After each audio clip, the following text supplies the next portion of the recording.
Hey guys, this is Issues with Toddy One Skip. I am Toddy One Skip. Welcome back to my channel and thank you so much for allowing me to be part of your day.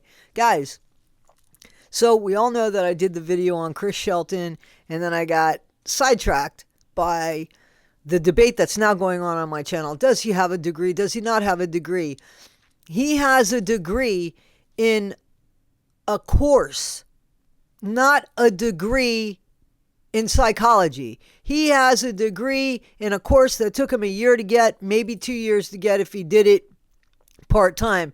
It is not a master's of, it's not what we do here that takes us 8 years, 4 years if we're really super smart and do it all the time. You know, that's not what this is. This was a course that took a year to complete if you did it full time and took 2 years to complete if you did it part time.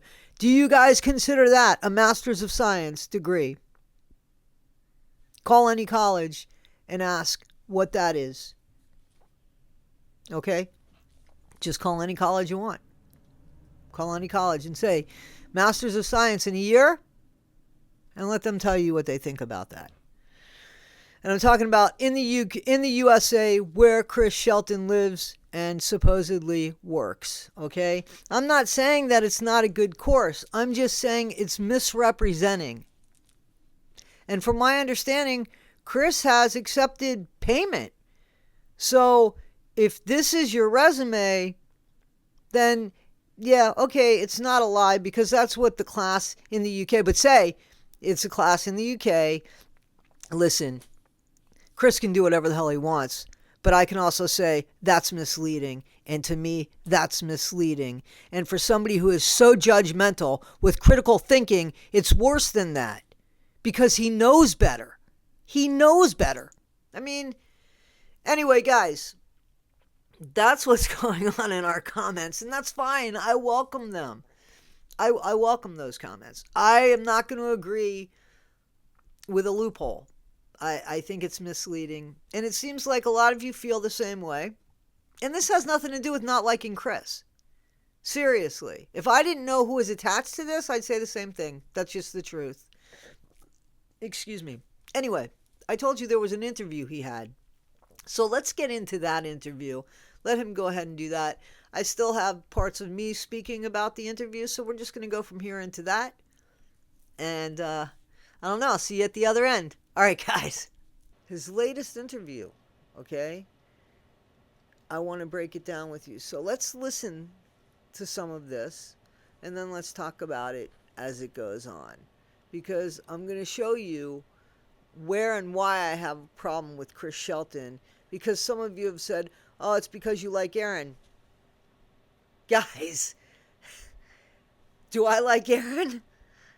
I think Aaron's charming on YouTube. I think Aaron's behaved very poorly. I have no problem with him being asked to leave the Aftermath Foundation. But that could be true, and I can also not like Chris Shelton. The thing about Chris Shelton is I think he more or less wears a mask, where Aaron's like, if you don't like me, to hell with you. You know what I'm saying? Where Aaron's more in your face. Not that Aaron's behavior is better, but it's more transparent than somebody pretending to be something else. So there's a lot that I have to say about this interview that I watched. So let's just get into watching it. Extremely niche. There's like helping people who've left coercion, extremism, cultic dynamics. There's that, which is niche. And Yep. then there's like within that, there's different sort of routes that people can take if they want to work in the field or even just like do advocacy work. So, for example, some people go on to be licensed mental health professionals. Others go on to work for nonprofits, like, anti-trafficking nonprofits and things. Some people go sort of the government route. And the route that I sort of went was more psychoeducational in nature. The work that I do with my LLC, People Leave Cults, is I offer support for families who have loved ones in cults. And so My title is I'm a cult intervention specialist, and I work as a part of a specialized team who helps families and talks about the ethics of intervention and, what support can be offered and what that looks like. And then I also offer support for survivors who've left cults in more of a consultant capacity, more of an educational capacity. I find that, and maybe this is you too, Chris, sometimes people who leave cults don't even know what support is available or who to talk to or where to look or what they need. So this woman did the same course, that same certificate from the Stalwart University in the UK, I believe it is. That course that he goes on and on about, which, these are all new titles and shit. This woman says, what's she call herself? An interventionist for cults. And I mean, people just throw titles on stuff, and people develop courses on stuff and sell it as something that it's not. Here's the truth about this. They say it's niche. It's a niche group. It's a niche group. Anybody that suffered trauma has suffered trauma. Anybody that has lived within a dictatorship type of home or a dictatorship type of school or has been in some sort of cult, more or less. The feelings and the trauma are not so niche. I don't understand that. A long time ago, I dated a woman who was in a real struggle with her religion and me. And she was determined. She thought for sure she wasn't going to heaven because we were in a relationship.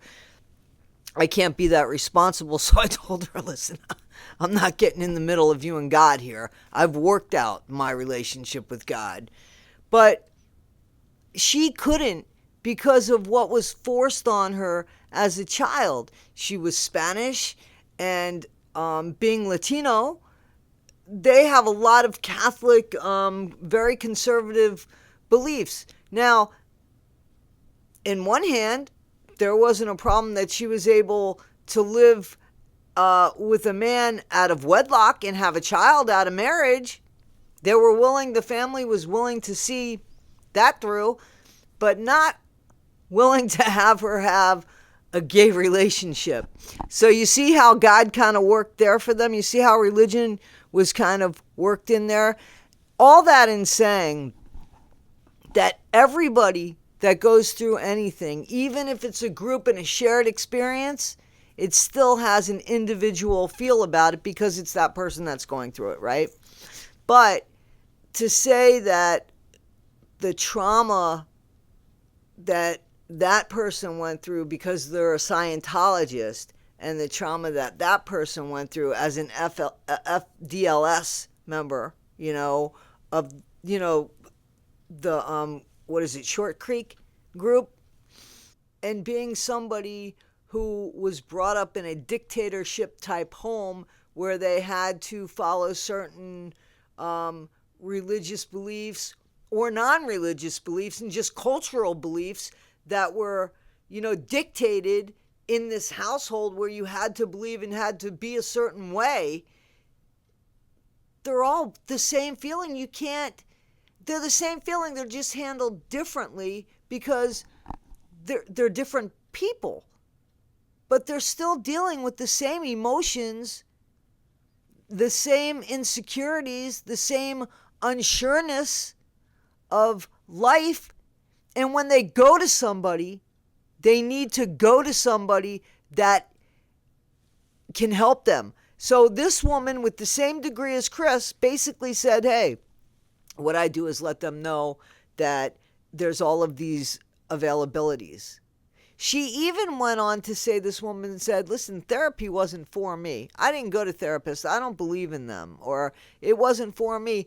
But at the end, she says she talks about therapists for people that might be interested in therapy. That's big. Chris doesn't do that. Chris Shelton doesn't do that. As a matter of fact, Chris says plenty of stuff in this interview where I'm just like, are you kidding? Do you hear yourself? So let's go on. But let's just say Chris considers himself this expert.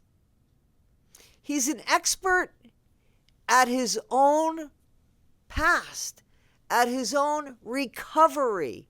He's not an expert at everybody else's. He can't be, because as much as Chris thinks or thought he was a critical thinker, he's not. He's not. Too many people say he shuts you down. I've seen him do it in interviews where he thinks he knows it all. But in this interview, what he says is, I thought I knew months ago, but I realized, I really didn't know months ago what I know now. But never has he gone and said, hey, I'm really sorry about what I did or what I said months ago. I've since learned.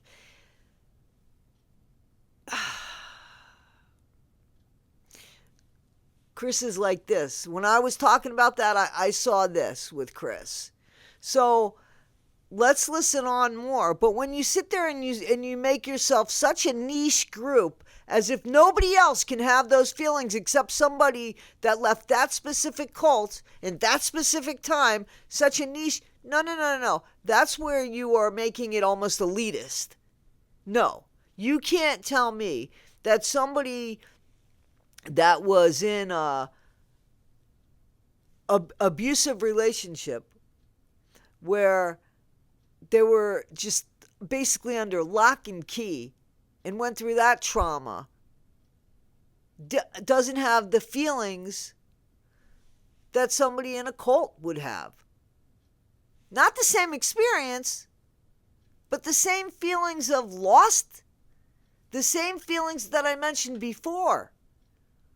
So when you say that you can help people out of getting away from cults, what does that look like? Because I haven't seen that. I haven't seen that. You haven't been supportive, from my understanding, from the 3 women in the Danny Masterson case. So what is it? You're not on the Aftermath Foundation. You talk about bringing people up, helping people up, and not tearing people down. But you have torn down people. Even if it was Aaron, you still have torn down people. So is it just certain people that you don't tear down? I don't understand it. Let's listen. Is help people understand concepts, like if they want to understand how brainwashing works, if they want to understand how coercive control works, really affirm them in their stories, and also help triage them to support and resources that they may find really useful. So I try to help people not go through the agonizing process of just starting from absolutely nowhere. Yeah. Yeah, exactly. I think you and I are on parallel paths in many ways. Certainly in terms of the post cult, consultancy and intervention work, et cetera, and trying to just help people understand this stuff. So what is it that you're trying to make people understand? Are they people that are in the cult, that are gotten out of the cult, and you're trying to help them understand what they've been through? They need to have therapy, which you are not a therapist, Chris. You're not. They need to not go from the pot into another kettle. They don't need to do that. They need to stop and reassess their life, because it's going to take time. So what are you doing? I don't understand. Are you helping people the way that you think they should be helped? Because that's not necessarily the way that people need to be helped. So what's going on here? Yeah, I feel like that's what you and I really like to do. I don't know about you, Chris, but I never wanted to go the therapy route for me personally. I appreciate everything that therapists do in holding space and doing that kind of work. But I really enjoyed the education, the consulting.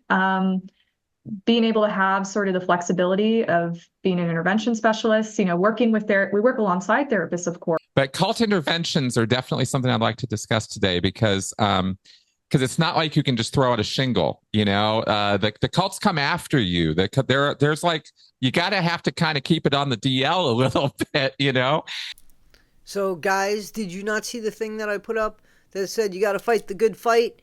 So now he's talking about the down low.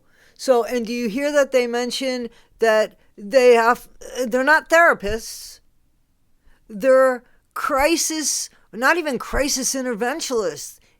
I can't pronounce that, but they're coercive control. So if you're in a cult and you're getting out of a cult, what they would do is explain to you what you've been through before you could figure it out for yourself. Isn't that kind of your process? So I guess what she does and what she's saying, and maybe Chris does the same thing, kind of like just says, hey, look, this is the road to recovery for you. However you want to do your recovery. I guess that would be the right way to say it, right? So these are the things available to you. If you want therapy, here is therapists that I can recommend. If you want understanding of everything that you went through and how it's not your fault, I could share my experience with you. Okay. And if you have family members that you're trying to bridge, I don't know. I mean, I wouldn't even touch that, to be honest with you, because you're not a therapist. So what is it? I don't understand. Anyway, let's continue on. There's mostly survivors.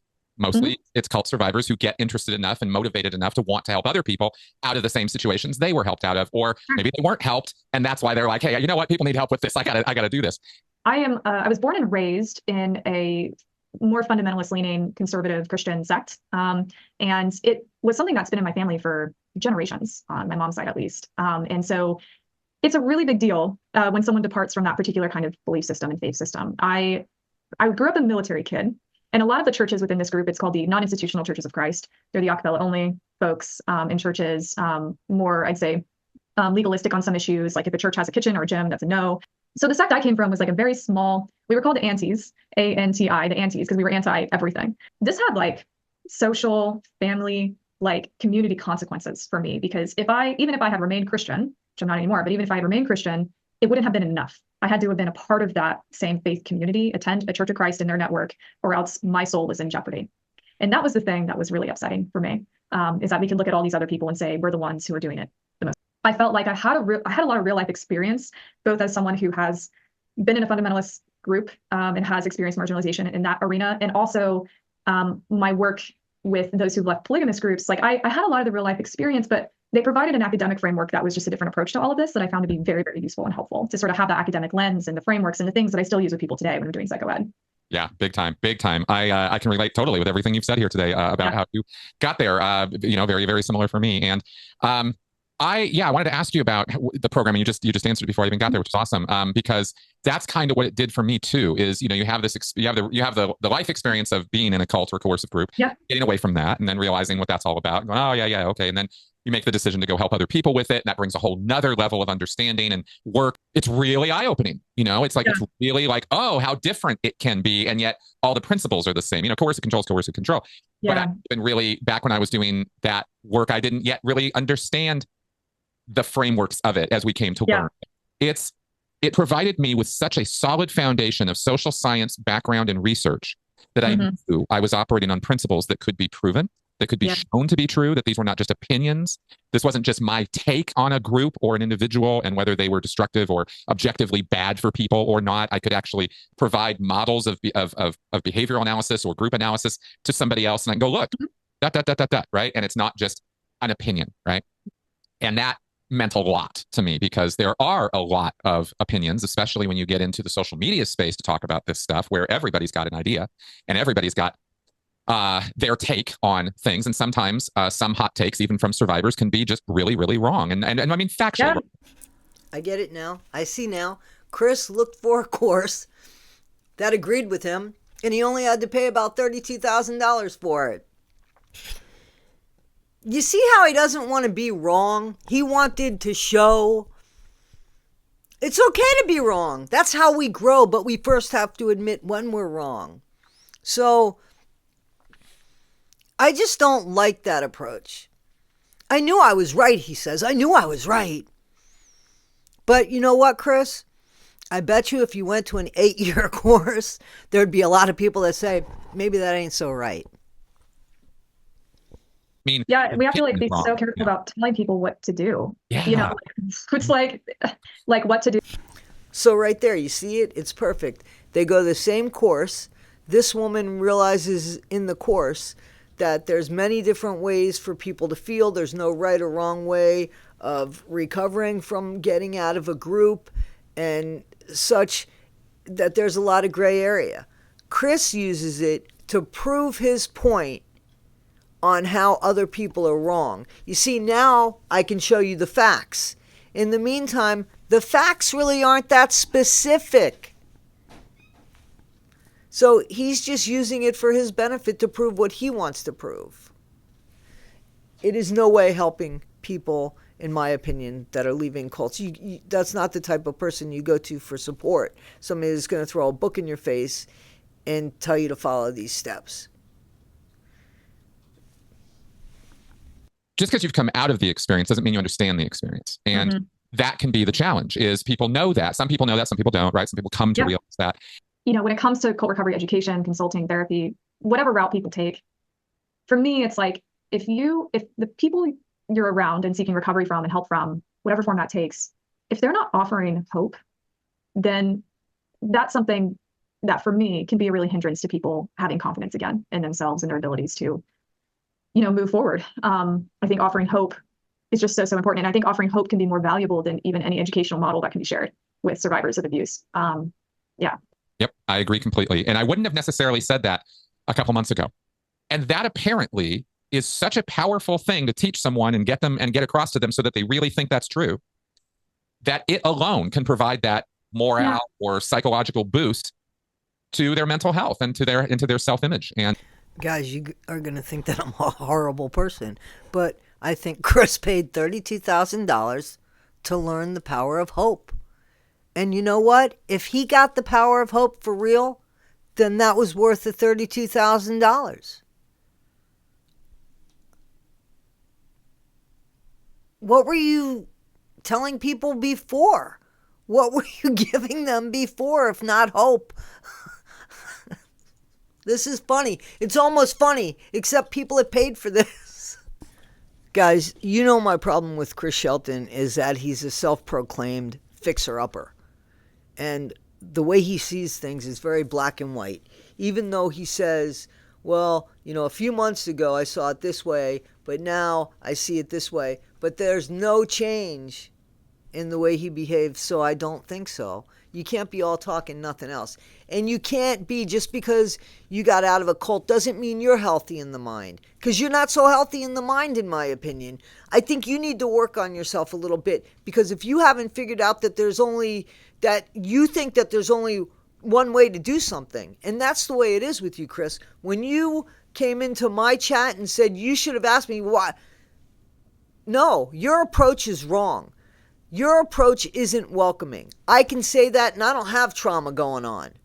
Okay? But people that would have trauma reaching out to you, that wouldn't be. Look in the mirror and see if you would reach out to you, Chris, because you're not open-minded about it. And that I say as a critique that I don't mean any hardship from. I mean it as if you're going to help people get out of a cult, you need to step away from what you experienced and just listen to their experience.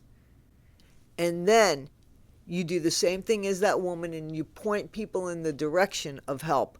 You are not that help yet. You aren't there yet. You don't have the schooling for it, and you don't have the life experience because you spent time in the cult. So you have to have some life experience. You can talk about your own experience, but in my opinion, you're not the guy that people should go to get help. Okay? And unfortunately, again, your past has shown us that. I think where I was going with all of that is that's That's that headspace you're talking about there of like being comfortable, Yeah. you know, get triggered, that kind of thing. I think that program kind of gave me that. Where Exactly. I don't think I would have had that before. I was more snarky. I was a little bit more attitude before that, and it gives you this broader appreciation and frankly a little bit more of a rational, objective look at things. And I think that's really, really necessary if you're going to be doing work like what we're trying to do, where you're going to actually sit down and talk with people about their past and their experiences and their group that you don't know anything about. And what you're going to learn about it is from them and their experience of it. And realizing that just because they're saying these things doesn't necessarily mean it's objectively true, but you're there for them and you're walking them through the process and then sorting all that out through the process of it, right? So the truth of the thing is not anyway, it's a very interesting thing dealing with human beings and their emotional needs through all of Oh this. my gosh. And You know? there's a lot of egos in the field. There's a lot of egos in the field, and I hate to say it, but I'm saying it, I'm on the record. There's a lot of egos in the field, in the cult recovery field, people. And it sucks. You see how he lights up like a Christmas tree there? Guys, don't forget, be better today than you were yesterday, but not half as good as you're going to be tomorrow. Thanks, guys.